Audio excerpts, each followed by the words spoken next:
Breaking news in the world of the Arizona Cardinals. Jonathan Gannon just came out to the media earlier this morning and provided us some very important information heading into week 3 versus the San Francisco 49ers, our first division matchup. And ladies and gentlemen, there's some good, there's some bad, but we're also going to be diving into what's next. All that and so much more. Let's get started.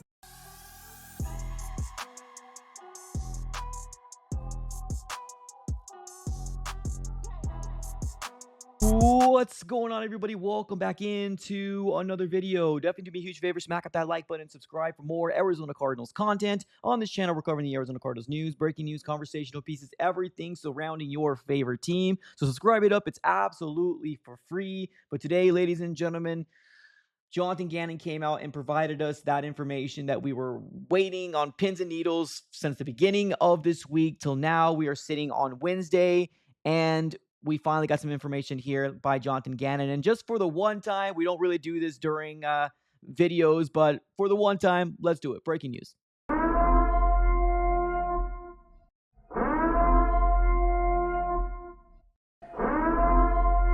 All right, ladies and gentlemen, let's go ahead and dive right into what Jonathan Gannon had to provide to us. Now, a little bit of an insight if you guys did not know, or if you guys did not watch week 2, Cardinals versus Panthers, there was a slew of multiple different injuries for the Cardinals. The top 3 cornerbacks with, Max Melton getting hurt in the beginning. You also got, Will Johnson getting hurt, and then he ended up coming back. Garrett Williams then got hurt, and then Will Johnson ended up getting hurt again. And then somewhere, in the middle between all those cornerbacks getting hurt, defensive lineman LJ Collier didn't return from this game as well. So there was a slew of injuries, and now we finally got some updates. Now, there's some bad, and there's also some, bright spot. I don't want to say positivity, but there's some bright spots, right? So let's dive right into everything that we have going on right now. Now, quick shout out here to Sleeper, sponsors of the AZ Sports Fan here on YouTube. Using promo code AZSF gets you a wonderful deal. Everything will be in the description below of this video, but let's dive into it.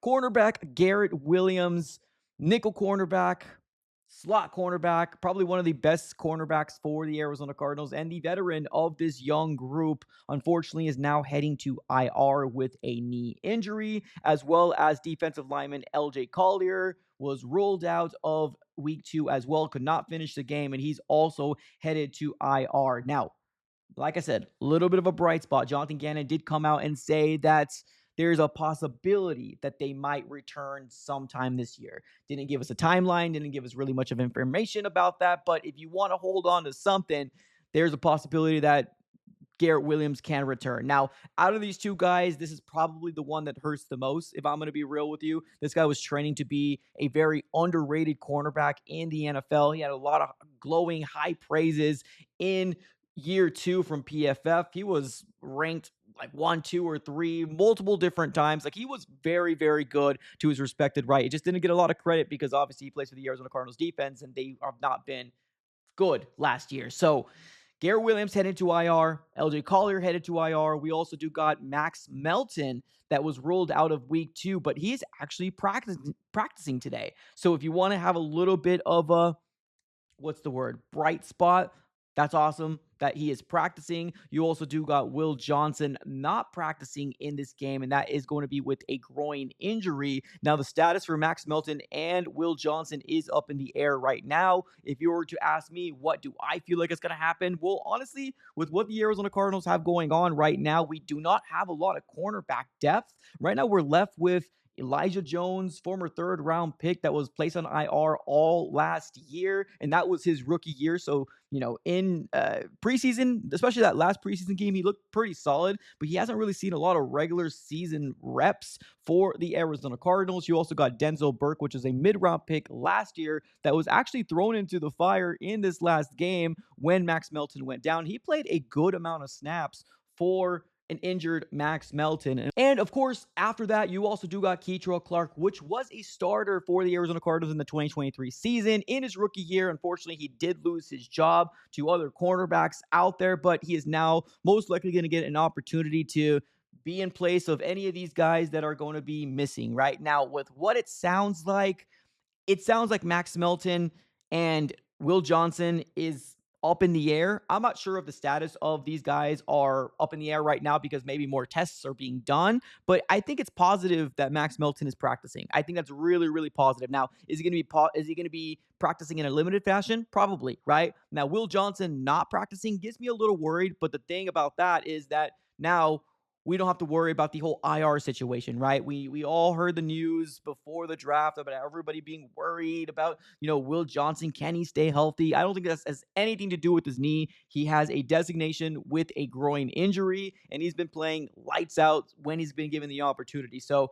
I'm confident that Max Melton, or at least one of the three guys, right, are probably going to go, and that's probably going to be Max Melton. Heck, maybe Will Johnson might be going. We don't know. He might still miss some time, maybe a week or two. But I will say the saving grace is that he's not placed on IR, and hopefully we'll see him sooner rather than later. Now, LJ Collier is another player that was placed on IR. I don't really think that this is going to be a big, I guess, momentum move. I mean, it's still a big deal. He was a guy that was a rotational defensive piece for the Arizona Cardinals. And I think right now what we're probably going to see is a lot more Darius Robinson, Dante Stills, and then, Calais Campbell maybe having a little bit of an uptick on what he did in the last couple weeks because he's really been the main guy in the interior pressure for the Arizona Cardinals. So we're going to have to see some guys really step in the role, especially with LJ Collier missing at least a total of 4 weeks. So that's going to be very, very interesting to see how that ends up shaking out. Now, another thing that I do want to note, the Arizona Cardinals were very busy yesterday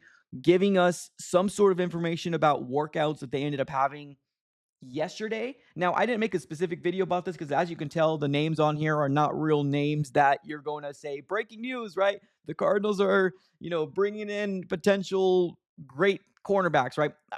As you can tell, they're not really names that people really much know. Now, the biggest name on here is probably going to be cornerback Andrew Booth. I believe he was a second round pick a few years back. Obviously, he's not back in the NFL right now. So if you want to say that sounds bad, then that's completely up to you. But the Arizona Cardinals did end up working out 4 players yesterday. And one of those 4 guys are going to be cornerback Andrew Booth. The other one is going to be cornerback Shamar Bartholomew. And the next one is going to be cornerback Boyade. Now, this guy was actually on the Arizona Cardinals roster in training camp. I remember very specifically this guy in practice and training camp. So he might be most likely the signing if the Cardinals do decide to bring somebody in. And then they also got worked out defensive lineman Zach Carter as well. These are players that I really don't know too much about, if I'm going to be sincerely honest with you guys. But any guy that comes in here, obviously, we're going to be accepting them with open arms. I feel like right now, if this is our options,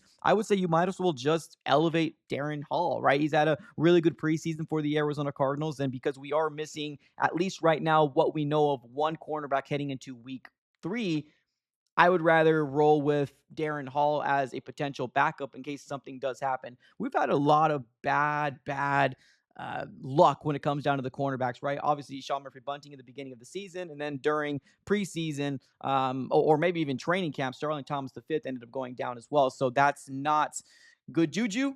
So I would like to see Darren Hall being elevated, if I can be honest with you. But we also want to talk about who's available, right? What players right now are available in the open market? And I'm going to be real, there's not a lot. There's not a lot. You got James Bradbury out there, which is 32 years old. Kendall Fuller, which is 30 years old. Stephon Gilmore, which is probably going to be pushing 35 here sooner rather than later. Michael Davis, Emmanuel Mosley. A lot of people that are pushing 30s or somewhere in their 30s. The biggest one that I really would like the Cardinals to potentially bring in is Asante Samuel Jr., but he is said to not be fully healthy yet. But there's rumors, I guess, or reports out there saying that Asante Samuel Jr. is probably going to be ready by October. So I would like the Arizona Cardinals to be actually proactive and potentially sign him, because you're going to be missing Garrett Williams for at least 4 weeks. At least 4 weeks. I would love for the Arizona Cardinals to bring in Asante Samuel Jr. and obviously, plan it out for the future to say, okay, well, you're not ready now, but maybe in the next 2 or 3 weeks, you're going to be medically cleared to play, and you're going to be the cornerback for the Arizona Cardinals, right? I would love the Cardinals to do a move like this. If not him, then maybe it's Stephon Gilmore. But as you can tell, hitting 35, he's not going to be that same Stephon Gilmore that, we all know and yeah, Love, and he at one point being a lockdown corner, he's not that guy anymore, right? He would be bringing a veteran presence to this defense, and as you can tell, the Arizona Cardinals are very, very young when it comes down to the cornerbacks, and unfortunately, we just had a very, very bad luck with these guys being able to stay healthy. So it doesn't seem very good when it comes down to the available cornerbacks right now. Now, yes, the Cardinals can make a trade. Will they do it? Probably not. Probably not. I mean, just kind of seeing what Monty Ossenfort has been doing so far in the tenure of him being a general manager, I still haven't really seen a big time breaking news trade from him. Now, yes, if you want to throw Baron Browning in there, that's completely fine. I didn't think that was breaking news myself.